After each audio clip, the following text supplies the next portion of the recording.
Hi everybody, I'm Kimberly Turner from CookingWithKimberly.com, and today I'm going to show you how to cook pumpkin puree. Now, pumpkin puree is an essential ingredient in many of our fall dishes for Thanksgiving and for Christmas, and it's important to know how to do that. And you can do that. You don't have to buy your pumpkin pie filling in a can. You can make your own. Now, this is going to be the puree without the sweeteners in them, just cooking down the puree. So these are sugar pumpkins. They are tinier pumpkins than those great big ones you see. They are nice and dense with their flesh. They don't have a lot of moisture like the large ones, not quite as much. So they're especially good for using it for these little kinds of treats, right? What I have to do is I need to cut these down into manageable pieces, and I'm going to scrape out the seeds. You can save the seeds for either planting or for toasting, and we'll probably do a little bit of both. But these are going to get broken down now. Now, sugar pumpkins are also a little bit sweeter, I think simply just because they're, smaller and everything's more condensed in there.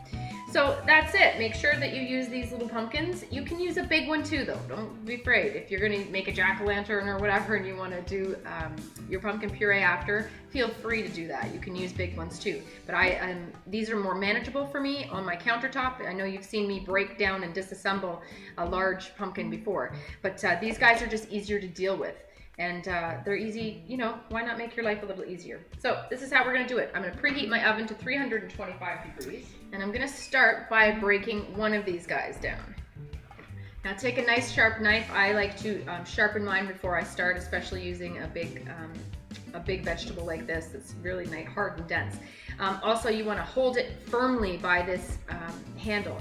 Try and get a pumpkin that has these large handles because they're so much easier to work with.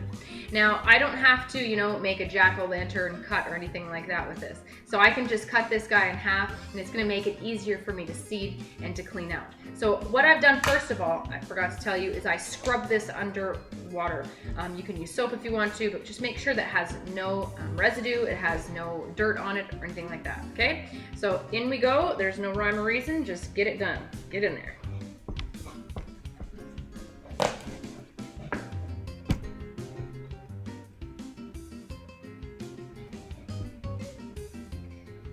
If you cut most of the way, the rest just breaks open pretty easily. So there we go, okay? Now I'm just gonna grab myself a nice large bowl. And the kids are really good at doing this, either scraping it out or picking out your seeds from the innards here so that you can actually use them for something else too. So that's a really good job for the kids to do while you're doing the hard work of cutting up that pumpkin. In this instance, Mom's gonna help me do these. I just take a nice large spoon, serving spoon, and that usually makes quick work of cleaning the insides of these pumpkins. Okay, so there we go. You can see that there's going to be a lot of seeds there, enough for good snacks.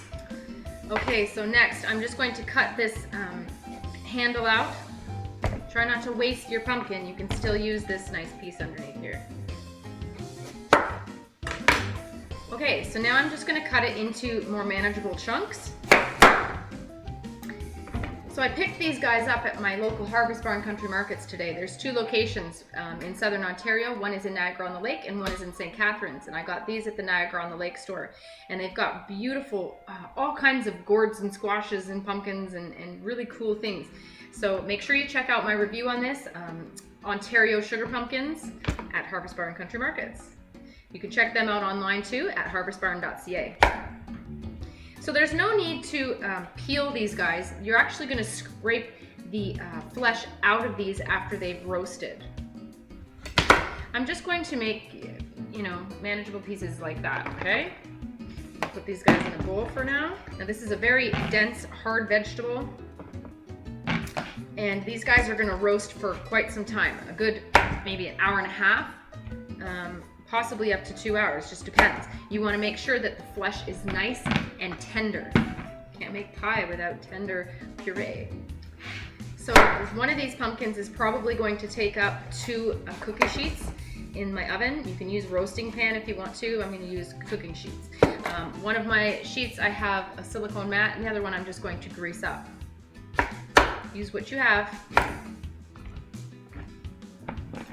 So I'm just going to use some sunflower oil. You can use canola, you can use vegetable oil, you can use olive oil if you want to, but I don't really want to impart any extra flavoring. Olive oil, you know, is an expensive oil and it has a nice flavor, but you know, I don't really necessarily want it in my sweet pumpkin stuff. So I'm just going to use a little bit, and I'm going to grease these guys up and just put them on a cookie sheet with the skin side down. Now, if you've never made your own pumpkin pie filling, I hope this year you attempt it. It's not hard. You can do it yourself for sure. And it's kind of fun to do as well. Plus, you know that what you put in it, and you don't have to purchase it, you know, in a can. I mean, you know, you don't have to do that. You do it yourself. That's one tray. Into the oven they go. Grease up the cookie sheet.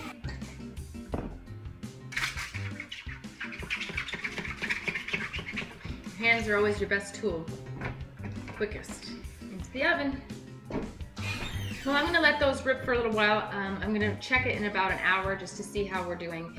You wanna make sure that it's very tender. So knife, maybe fork tender, and then you're ready to go, okay? So let it go. It could take an hour and a half, could take 2 hours, depending upon the thickness of your pumpkin and how small you put the pieces, etc., okay? So just check on them, you'll see me then. All right, these guys have been going for about an hour and 15 minutes. They're probably not done yet, but I'm just going to check on them quickly. They're getting there, but I do want them a little bit more tender. So I'm just gonna switch my baking sheets now. I would say I'm gonna let these guys go for about another 30 minutes. Okay, this pumpkin should be done. Looks like it should be done. Just use your knife. Oh yes, that's nice and tender. All is well. Now I need to take them out of the oven, and I'm gonna let them sit so that I can actually handle them with my hands. These are like on fire right now, they're so hot. So just leave them to cool, and then I'll show you what to do next. Okay, my pumpkin is cool enough to touch, and I'm just going to scrape it, the flesh out of the rind, and put it in a bowl or throw it right into your food processor, and you're gonna puree this. The skin is actually coming off very, very easily. You might be able to just do that. That might be even easier. Yep, it's just peeling right off from that skin. Now I'm not going to mix any spices in with this right now because I might use it for a number of things. It might be the pumpkin pie filling. It might be just to add to a soup or stew. I don't know. So I'm going to leave it basic, and as I take it out as needed, I'll add different seasonings. Pumpkin is a nice gluten-free thickener for sauces as well. These don't have a lot of moisture, and that's fantastic. If it was too wet at this point, some different pumpkins are. If it's too wet at this point, you might need to strain it in some cheesecloth in a colander and roll with it that way until you get rid of the excess moisture that you don't really need. Okay, so we're gonna process this probably half at a time and just make a puree with it. And that's it.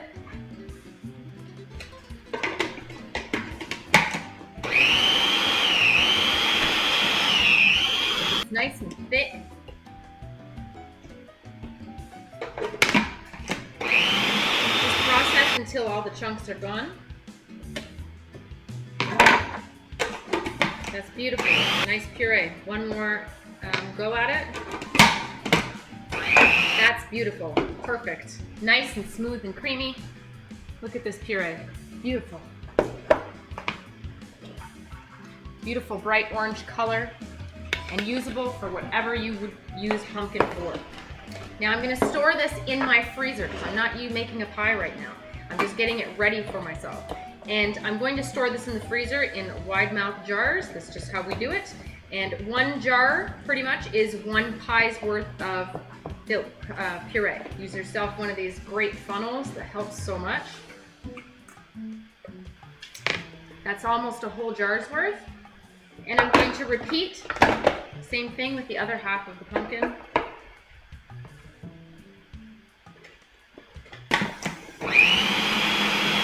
And that's good. Now bear in mind, this has no seasoning. We didn't salt it, we didn't pepper it, we didn't sugar it, we didn't put any cinnamon or nutmeg or anything like that. Make sure you leave a little bit of headspace in these jars because things with liquid in them expand in the freezer, and we don't want those jars to crack, okay? Leave about that much. like to just tap the jars to make sure that I can get some air bubbles out.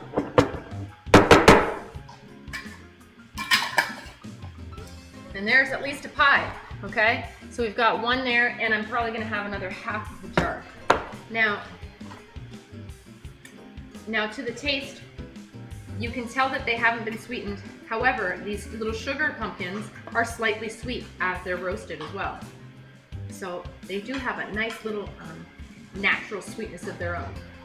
What a lovely consistency. These are going to be beautiful pies. Now, if you wanted to, and you know you're going to use this for pie, go ahead, you can season it up. Mix it all up, your whole pumpkin pie filling in a bowl, and then just can them like this and put them in your freezer. They'll be ready to go for the holiday. That's one less thing you have to do day of or day before Thanksgiving or Christmas that you just don't feel like doing. So we're all set to go, and there's 1.5 jars of pumpkin puree. That's how you do it. That's how you break down a pumpkin, scrape it, take the seeds out. Make sure you check out the recipe show for how to toast pumpkin seeds for a nice snack. And then we roasted them off and pureed them up, threw them in these jars, into the freezer they go. Get that beautiful color. I'm so excited that I already have this done, and this is a big job out of the way. So that's it, that's all. That's how you cook pumpkin puree. You can do it too, it's easy. If you've never done your own pumpkin pie filling, you can do it. I know you can, all right? Follow me on Twitter at Cooking with Kim, E with a capital E. Like the fan page at facebook.com/cookingwithkimberly. My shows are on ifood.tv/cookingwithkimberly, youtube.com/cookingwithkimberly, and you can find me syndicated on Roku. Come to my website at cookingwithkimberly.com. Subscribe and interact with us. Let us know what's going down in your culinary world, all right? Be a champion in your kitchen and eat deliciously. Bye.